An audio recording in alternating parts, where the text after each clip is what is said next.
Hey everybody, it's Rush Hour here, and in this video I'm going to be doing a gameplay analysis on Donk 6975. Basically, a gameplay analysis is going to be me criticizing your gameplay and telling you some tips and stuff I think you should have done better. Starting off with the claymore he set down on the staircase, I think he should have set it up the stairs a little bit higher, in the middle of the staircase, or even at the top ledge, so that when someone's walking up the stairs and they turn the corner, they will just hear the click and then they'll blow up and they'll fall back down the staircase. So he's taking guys out on B flag pretty well. I can't really criticize much about this except for the fact that when he stays up here too long, the people he's killing are going to know where he is, and as of now, the average point of the location of his teammates are kind of over by C. They just capped C, and now the enemy's going to be spawning at A. So he runs back down the staircase and he realizes the enemy's capping A. He's able to get two guys off of it, but a third comes in and he's not able to get him off. So that didn't turn out too well for him, but at least he got two.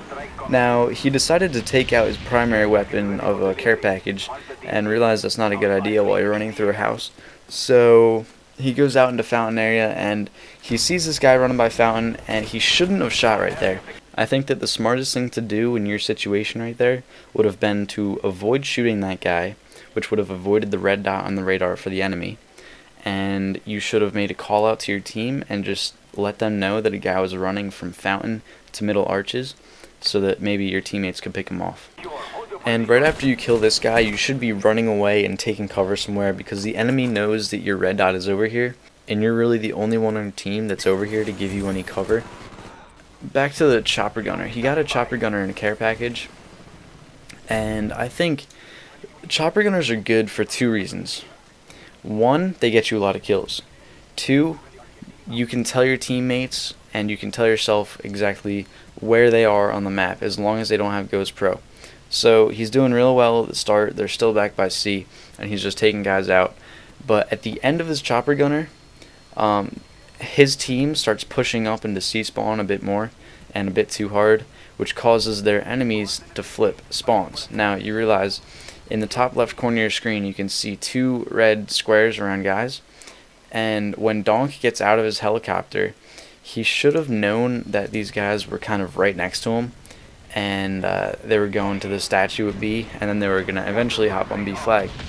So Donk decides to go through the wooden doors, and right now they're capping B.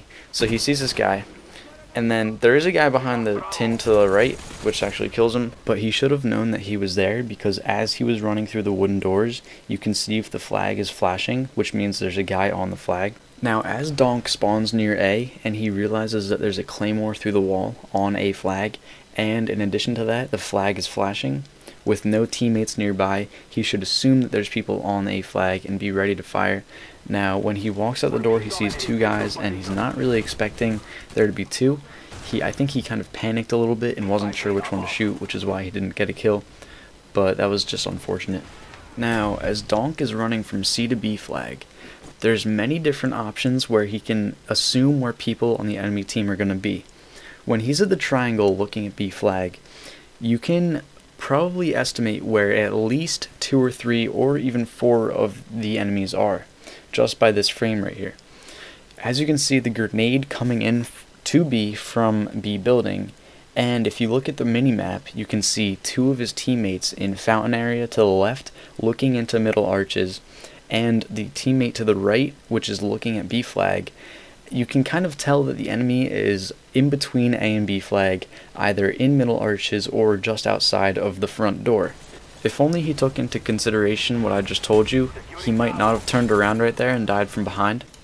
But moving on to Donk flipping a spy plane into a SAM turret, he could have chosen a better spot to put the SAM turret down. As you can see, he put it right next to A flag.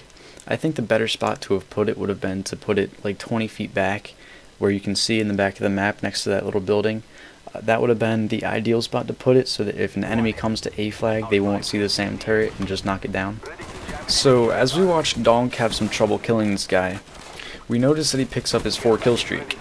Now he's rolling with Hardline Pro, so that when he gets 4 kill streaks, he gets a care package, which should be 5 normally. But look what he does here. He throws his care package out behind C where the enemy spawns. This is a bad idea because what if attack dogs came in this care package and he died? The enemy would just get his attack dogs. So you can never really be sure to put your care package down behind an enemy spawn.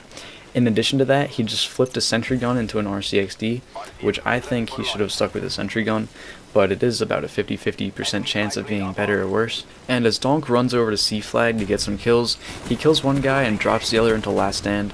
What he should have done here is stuck behind the wall a little bit more and waited for his teammates to kill the guy in last stand, but he got a little greedy and went for the kill. And once again, Donk picks up a care package for a kill streak, and guess what? Once again, he throws it back behind enemy spawn. Now, this time you can hear bullets whizzing by his face, which means there's a guy shooting at him, but he doesn't care. He just goes right in for the sentry gun. Oh wait, I shouldn't have told you that. He goes right in for the sentry gun. While getting shot from the side, he does not care. He wants his sentry gun. He manages to get it, and then just runs away without this guy killing him. I don't know how he did it. Pulled off some kind of miracle, but in the future, you should not throw sentry guns behind enemy spawns. So, as the game is about to end, the score is 190 to 133, Donk realizes that there's a guy behind him about to throw a grenade at his sentry gun. As you can see here, you can see the grenade with the white line behind the grenade underneath of his sentry gun, and you can hear the grenade bounce on the ground. So those are two ways that you know there's a grenade right in front of you. And that's all we have for this gameplay analysis from Donk6975. I hope you guys learned a little something, and if any of you who are watching this video have any gameplay you want me to analyze, please send me a message in my inbox through YouTube or send me a message through Xbox Live. My gamer tag is Rush Hour, and just let me know if you want me to analyze your gameplay. So thanks for watching, and have a nice day.